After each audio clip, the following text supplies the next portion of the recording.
viewers, it is news time on Spectrum Television. Making our top stories tonight, controversy looms in the air in the Social Democratic Front Party following the recent appointments by Chairman John Frundi. Broken into camps, many hold the assertion that it is a deliberate attempt to cause a rift in the party. We shall be bringing to you details in the following minutes. Plus, the ordinary session of the Yaoundé Urban Council has today taken place with analysis taking place on work done for the 2021 budget and what is yet to be done. And those are our top stories. Hello viewers, thanks for watching the Primetime Balingo newscast on Spectrum Television. We shall be beginning this newscast with the SDF in the French language with Leila Renganzu. Good evening, Leila. Bonsoir à vous, Joséphine Pinzi. Mesdames, bonsoir, monsieur, bonsoir. Et merci d'être avec nous. Il est 20h sur les antennes de Spectrum Télévision. C'est le journal politique. Plus rien ne va au sein du Social Democratic Front. Après les derniers réaménagements effectués par le chairman, on observe désormais une division des factions au sein du Parti de la Balance. Une des factions s'est justement réunie ce 22 juin à Bouda, c'est dans la région de l'Ouest. Entre autres noms, Wambogui, Honorable Ninche, Parfait Voum, Jean-Robert Wafo, Denis Kemlemo, Jean Tsumelo, Lavoisier Tapi et autres Mustapha Ngwana soulignent l'irrégularité des nominations effectuées par Nidjan Fondi. Cette session ordinaire du Conseil de la communauté urbaine Yaoundé est principalement consacrée à l'examen et à l'adoption du compte administratif, du compte de gestion du receveur municipal. Les tensions prennent de plus en plus de l'ampleur au sein du Social Democratic Front alors que les prochaines élections sénatoriales et présidentielles approchent à grands pas au Cameroun. Il faut dire que le président national du Social Democratic Front, Nidjan Frundi, qui lors de ses dernières nominations au sein de cette formation dite de l'opposition et vieille de 32 ans, avait laissé entendre qu'il voulait recadrer les récalcitrants. Qui sont donc ces récalcitrants dont parle le chairman ? S'agit-il du sénateur Jean Tsomelo, éjecté de son fauteuil de secrétaire général du SDF et renommé au poste de conseiller chargé de l'agriculture et du développement rural, poste qu'il avait d'ailleurs botté en touche, ou encore s'agit-il de l'ex-porte-parole du Parti de la Balance, Jean-Robert Wafo? Tout compte fait, une fraction du SDF dénonce depuis quelque temps la tendance unique observée au sein du parti, qui présage d'ailleurs un risque de rupture, à en croire certains hauts cadres du parti, dont les 2e et 3e vice-présidents, le trésorier et le secrétaire aux affaires financières en poste, ainsi que le secrétaire général sortant. Ceci sans compter les présidents régionaux, au moins 5. Ces derniers viennent de rendre publique une déclaration, fruit d'une assise qui s'est tenue ce 22 juin à Bouda. Ils revendiquent un audit externe des comptes du Social Democratic Front, ainsi que le rapport des nominations et l'urgence d'un congrès extraordinaire du SDF. Une seule personne est indexée par ces derniers dans ses revendications. Il s'agit du président national du parti, Nidjan Frundi. Et subsidiairement, lui aussi, le vice-président, est indexé également. Déclaration des cadres du Social Democratic Front, c'est donc une affaire à suivre. Et puis le conseil ordinaire de la communauté urbaine de Yaoundé s'est tenu ce jour au cercle municipal. Au menu des travaux, l'examen et l'adoption des comptes de gestion du budget pour l'exercice 2021. Le point des travaux dans ce reportage que signe Olivier Bouzique. Cette session ordinaire du Conseil de la communauté urbaine Yaoundé est principalement consacrée à l'examen et à l'adoption du compte administratif, du compte de gestion du receveur municipal et du compte matière du comptable matière pour l'exercice 2021. Nous avons jusqu'à présent mis un accent sur l'embellissement de la ville.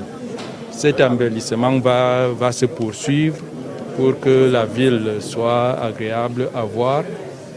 Et cette fois-ci, nous allons nous appesantir sur la voirie, traiter les routes principales de la ville.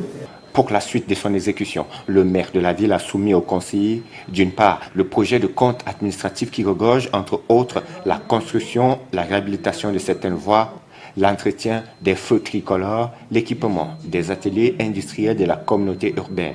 D'autre part, les conseillers ont également été invités à se prononcer sur certains projets. Des délibérations, notamment celui fixant les modalités de rémunération, les indemnités et autres avantages alloués aux membres des organes exécutifs de la communauté, ainsi que le projet de délibération fixant les conditions et prix d'accès des visiteurs aux monuments patriotes tout récemment inauguré. Lorsqu'on offre quelque chose gratuitement, cette chose-là perd de sa valeur. C'est pour cela que nous avons conditionné l'accès au paiement de petites sommes qui sont, à notre avis, raisonnables. Ce n'est pas pour se faire de l'argent. Et cela permettrait également d'assurer l'entretien permanent et la maintenance de cet endroit. Rappelons que le budget de la communauté urbaine de Yaoundé pour l'exercice 2021 s'élevait à 41 941 863 458 francs CFA après l'affectation de l'excédent budgétaire de l'exercice budgétaire 2020. En politique avec le Social Democratic Front, division également en économie avec le prix du ciment passé de 4 800 francs CFA à 5 000 francs CFA dans certaines villes. Effectivement, le gouvernement camerounais et les producteurs ne parviennent pas à se mettre d'accord. Les prix du ciment connaissent depuis le troisième trimestre 2021 une envolée considérable. Dans certains espaces de distribution à Yaoundé, tout comme à Douala, le ciment de 42,5 des opérateurs Simencam Dangote ou encore Mira Company est vendu jusqu'à 5 500 contre 4 900 francs CFA, prix au 10 décembre 2021. La gamme CPJ 35 qui coûtait 4 500 francs naguère est désormais vendue à 4 700 ou 4 800 francs CFA aux grandes dames du consommateur. Une tendance haussière que le gouvernement veut inverser.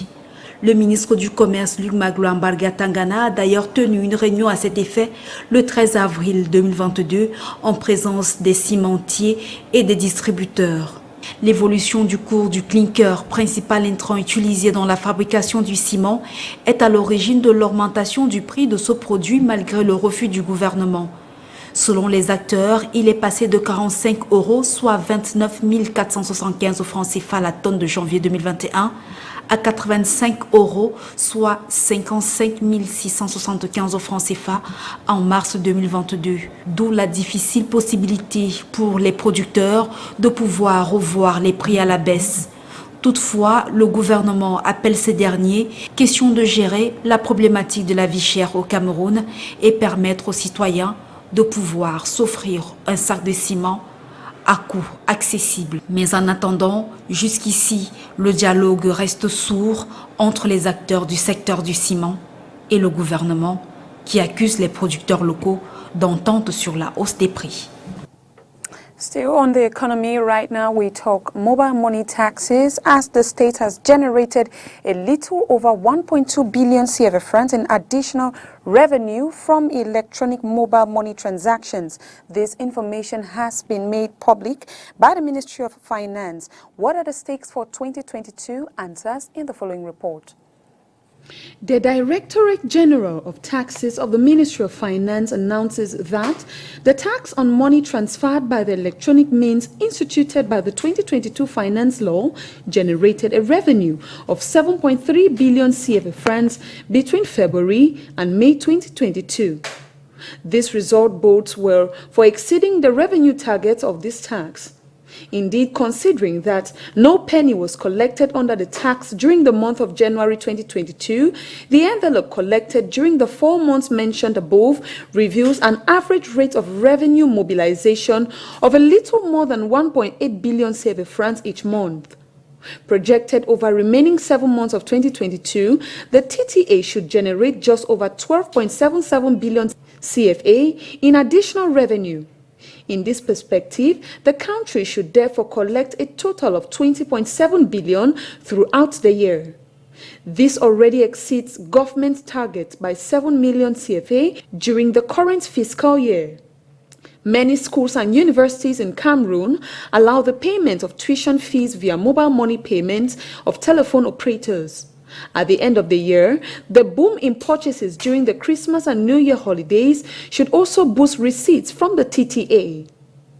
Adding to this, the gradual appropriation of mobile money by economic operators for the payment of taxes and duties amounts to about 10 billion CFA francs in taxes were paid in the channel in 2021, according to the Ministry of Finance. The International Monetary Fund, IMF, believes that taxing mobile money may be recorded in the CEMAC zone. This corresponds to 3 times more accounts than in Congo and almost 10 times more accounts in Gabon during the same year. In terms of number of transactions, payment service providers in Cameroon carry out about 73.13% of community transactions, which reveals by the BEAC report on electronic money payment services in CEMAC in 2020. Et ce 23 juin 2022 est la journée mondiale des veuves, occasion pour la rédaction de Spectrum Télévision de mettre toute la lumière sur les difficultés de ces femmes qui ont perdu un être cher, difficultés amplifiées par le combat qu'elles mènent pour le respect de leurs droits fondamentaux, mais également de leur dignité. Oriane Danka. Au Cameroun, les femmes continuent de subir les pires humiliations à la mort de leur époux. C'est le cas d'Esther Bindop, rencontrée à Douala. Veuve depuis 2002, elle a dû faire face aux nombreuses menaces de la part de sa belle famille, qui voulait entre autres l'expulser du domicile conjugal. Après le décès de mon mari, comme vous connaissez, bon, il y avait les plaintes, elle a tué, elle a tué, elle a tué. Bon, je loue Dieu parce que j'avais des garçons qui n'ont pas permis que je sois la proie. Ils ont intervenu, chassé même la belle famille, dont le grand frère à leur papa, qui disait que j'ai tué son frère depuis que mon mari est décédé. En 2002, je n'ai jamais vu quelqu'un venir demander que les orphelins que leur frère a laissés ici, comment ils vivent. Son cas n'est pas isolé. Originaire de la région de l'Ouest Cameroun, Hélène Béatrice Songo, veuve depuis avril 2008, a également été accusée par sa belle famille d'avoir assassiné son époux. Malade depuis près de 10 ans, celui-ci travaillait à l'Amicale des Français, mais avait été mis en congé technique, raconte-t-elle. Elle a dû exercer plusieurs petits commerces pour prendre en charge sa famille. Après une rechute, son époux est transporté dans son village pour poursuivre les soins, mais n'a pas pu être guéri. Dès lors, commence son calvaire. Un jour, on m'a appelé, on a dit qu'il est gravement malade. Je me suis levée, je me suis rendue au village. Arrivé au village, il a fait 3 jours, il est mort. Le moment de l'enterrer, comme il était mort le 18 avril 2008, le moment de l'enterrer, on a arrangé, la famille a arrangé son corps et mettre dans mon salon au village. Et puis on m'appelle de venir dire ce qui a tué mon mari.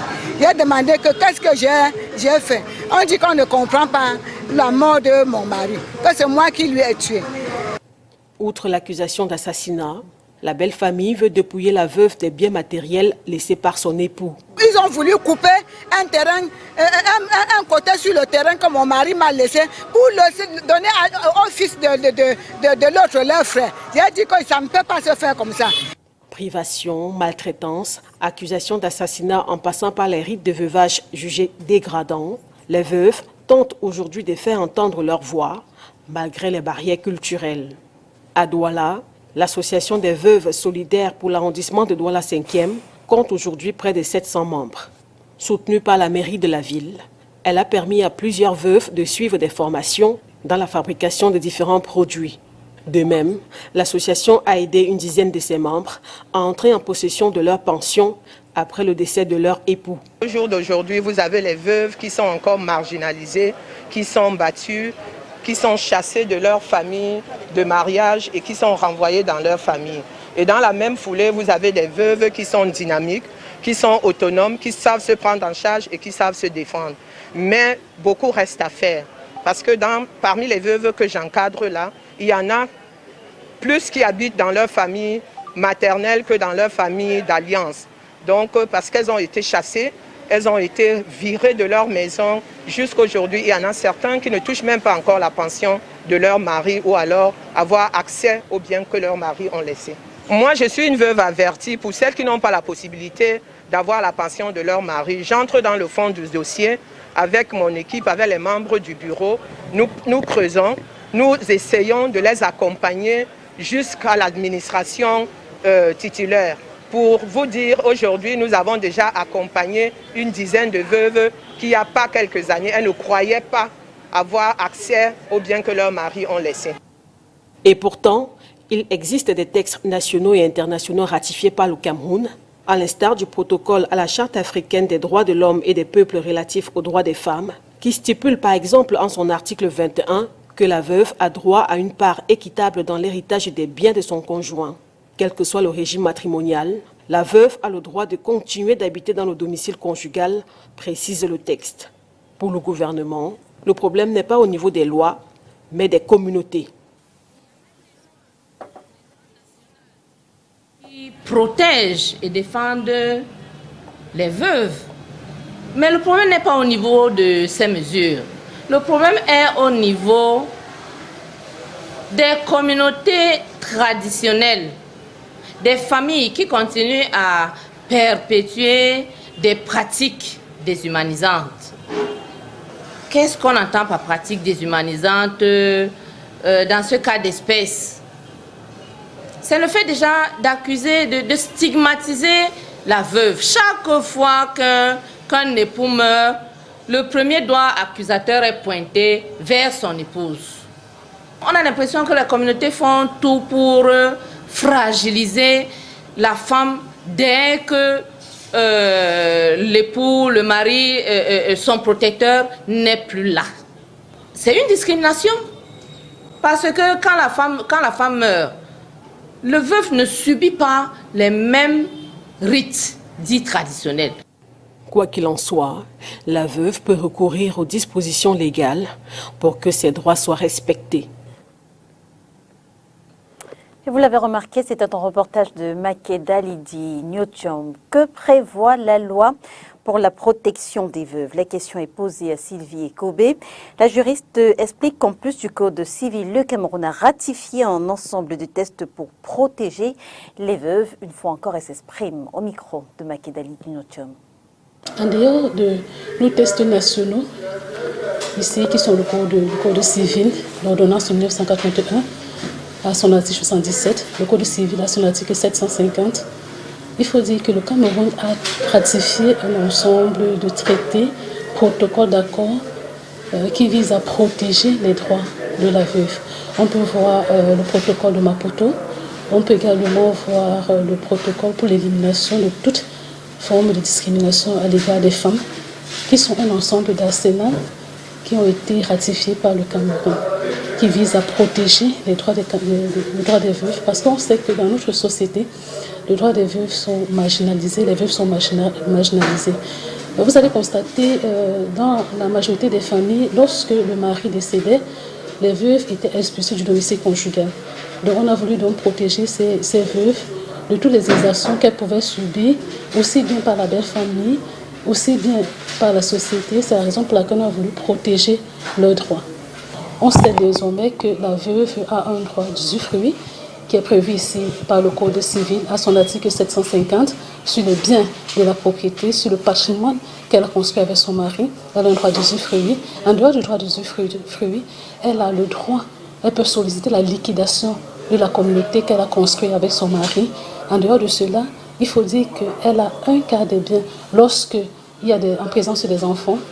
Et maintenant, elle a le trois quarts des biens en présence des ascendants. Lorsque les ascendants, ça veut dire que son époux a laissé des pères et mères, elle a le 3 quarts des biens. Et lorsque maintenant, en absence d'enfants, en absence d'ascendants, ici l'épouse a la totalité des biens. Donc il est important aujourd'hui que lorsqu'on fait face à une situation difficile, qu'on n'arrive pas à trouver une solution sur le plan juridique, il faut directement se rendre auprès d'un cabinet d'avocats aguerri qui va vous accompagner pour pouvoir protéger vos droits, protéger vos biens. C'est très important. Et la question a été posée à quelques citoyens de la ville de Douala rencontrés ce jour. Que pensez-vous du traitement réservé aux femmes à la mort de leur époux?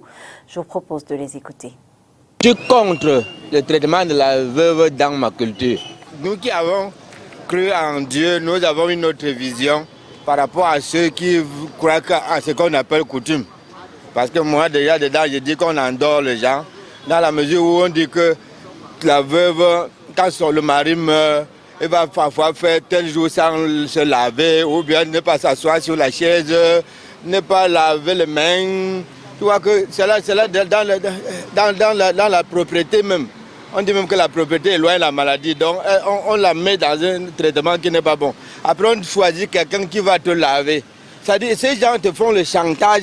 D'autres, en te lavant, peuvent même te posséder, peuvent même faire des choses sur toi qui sont négatives. Or, tu dois être libre parce que quand la femme, l'homme meurt, tu es libre de choisir qui tu vas épouser. Même l'homme est libre de choisir. Mais dans la coutume, on ne veut pas ça. Parfois, puisque les traditions là ne favorisent jamais la femme. Or, les hommes souvent ne sont pas très soumis à ça. Dans la plupart des traditions, villages et autres, le traitement qu'on appliquait aux veuves, ce n'est plus le cas. Ça a beaucoup évolué. Donc, je ne peux pas dire que je suis contre parce que, en fait, c'est plus le même traitement. Mais pour ceux-là qui appliquent encore des traitements archaïques, vraiment, je dirais, il faut changer ça. Parce qu'aucun être humain, aussi petit qu'il soit, ne mérite qu'on le traite d'une certaine façon. Tout le monde a droit au respect. Pour ma part, je dirais plus ou moins, plus parce que bon, la tradition africaine, on ne doit pas aussi la balayer du revers de la main comme ça. Mais qu'on essaie de modérer, comme ça se passe aujourd'hui, parce que je me dis, certains veuves aujourd'hui, ce n'est plus comme dans le temps d'avant, où il y avait trop de trucs à faire, où déjà quelqu'un a perdu un proche, il fallait peut-être... Moi, je voyais ça comme peut-être les souffrances physiques. Hein? Peut-être c'était même pas hygiénique. Pour ne pas vous mentir, on ne peut pas laisser notre tradition finir. Mais ce que je me rends compte aujourd'hui, c'est qu'on ne fait plus comme avant. On ne fait plus comme avant. Le vavage aujourd'hui est devenu un peu moderne par rapport à avant. Parce qu'avant, on fait des choses vraiment énormes. Bon, moi-même, ça me stressait. Quand je voyais ma mère manger dans une assiette au moins pendant une semaine, dormir sur le même, sans se laver, dormir sur le bambou, donc ça me dérangeait. Donc aujourd'hui, le veuvage n'est plus la même chose. On essaie un peu de changer ça, on essaie un peu de changer. Ce n'est pas bien. Bien sûr qu'en échangeant, on abandonne un peu la coutume, mais c'est mieux de changer. Le temps, nous sommes plus au 21e siècle aujourd'hui. Le temps est en train de changer. Il faut qu'on revienne un peu au temps moderne. Moi, je vais dire, nous allons respecter la tradition en tant qu'Africains. Et la tradition ne trompe pas. Je pense, pour ma part, traiter les veuves selon la tradition africaine, parce que nous sommes nés, on a trouvé et on continue, ce n'est pas une mauvaise chose. Il faut seulement que, sans brutalité, on les traite comme ça se doit, comme la tradition demande. And on to this VOA report, why would Tahir Johnson and John Durkee, who formerly sold the marijuana possession, are now being legalized to sell it in the New Jersey state? Details in the VOA News. The importance of these New Age Northwest tournaments and the cultural jamboree, like I said earlier, is to bring joy to the heart of the people, is to bring peace to the heart of the people, is to see that the Northwest all together. Now, this is way bigger. Tahir Johnson and John Dockery have just received 2 of the 11 newest cannabis dispensary licenses in New Jersey.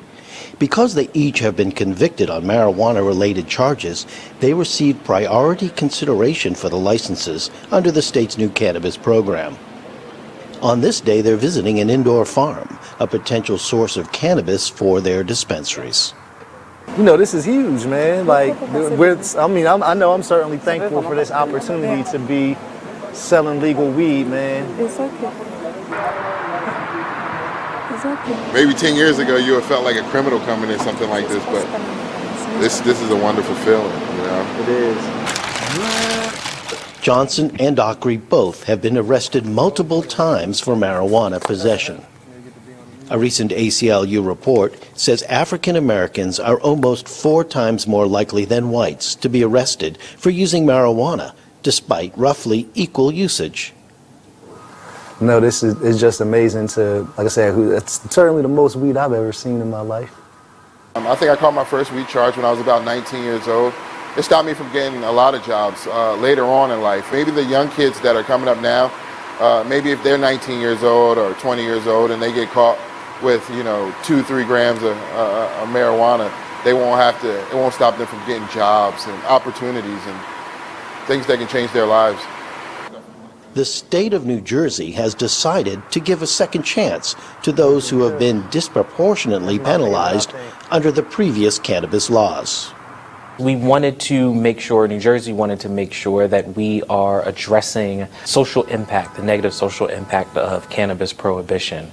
And so it was important to make sure that those that were most impacted have sort of the least amount of barriers to contend with when trying to apply for a cannabis business license. Not everyone is in agreement on providing a head start to people with previous convictions for marijuana. Certainly making the previous conviction for a crime a prerequisite is rewarding criminal behavior. It seems a little ridiculous. It doesn't need to be an exclusionary factor, but making it a prerequisite is rewarding, if not encouraging, criminal activity. Despite pushback, 20 U.S. states, including New York, have legalized marijuana. New York has set aside $200 million for a so-called social equity fund, part of which will be used to help people convicted of marijuana offenses open cannabis dispensaries. What we're doing is trying to have an opportunity for us who've been, arrested for cannabis, impacted by cannabis prohibition, so they have an opportunity to share in the, the legal market and the wealth being created here. While some worry the program unfairly rewards criminal behavior, others believe it provides minorities an equitable chance to benefit from a fast-growing industry. Aaron Rainin for VOA News, New York City.